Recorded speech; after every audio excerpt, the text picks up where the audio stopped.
পেঁপে পেঁপে পেঁপে সো হ্যালো বন্ধুরা, আমি গ্রামের মেয়ে। কেমন আছো তোমরা সবাই? আশা করছি সবাই ভালো আছো। তো আমরাও খুব খুব ভালো আছি। তো হ্যাঁ বন্ধুরা, ঠিক শুনেছো, আজ করবো পেঁপে মাখা। তার জন্য গাছ থেকে একটা পেঁপে পেরে নিলাম, আর এখন চলে এসেছি গন্ধরাজ লেবু নিতে। গন্ধরাজ লেবু আর গন্ধরাজ লেবুর পাতা আমি নিয়ে বসে গেলাম আমাদের বাগান বাড়িতে। তো বাগান বাড়িতে সবটুকু জোগাড় জানতেই করে নিয়ে বসে পড়েছি, এখানেই করবো পেঁপে মাখা। তো চলো বন্ধুরা, স্টার্ট করা যাক।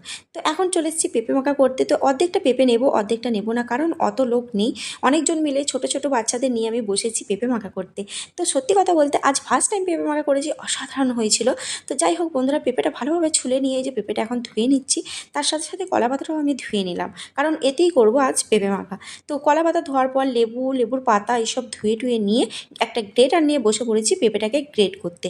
তো পেঁপে গ্রেট করা কমপ্লিট। তারপর লেবুর পাতা, কাঁচা লঙ্কা কুচিয়ে একটু গ্রেটার দিয়ে গন্ধরাজ লেবু দিয়ে ভালোভাবে লেবুর রস দিয়ে চটকে যখন মুখে এক টুকরো দিলাম, সত্যি বন্ধুরা আর পেঁপে মাখাটা জাস্ট ফাটাফাটি হয়েছিল। তো বন্ধুরা, কে কে পেঁপে মাখা খাইছো অবশ্যই কমেন্ট বক্সে জানাবে। চলো আজকে ভিডিওটা এখানে অবধি রইলো, টাটা। সবাই ভালো থাকবে, সুস্থ থাকবে।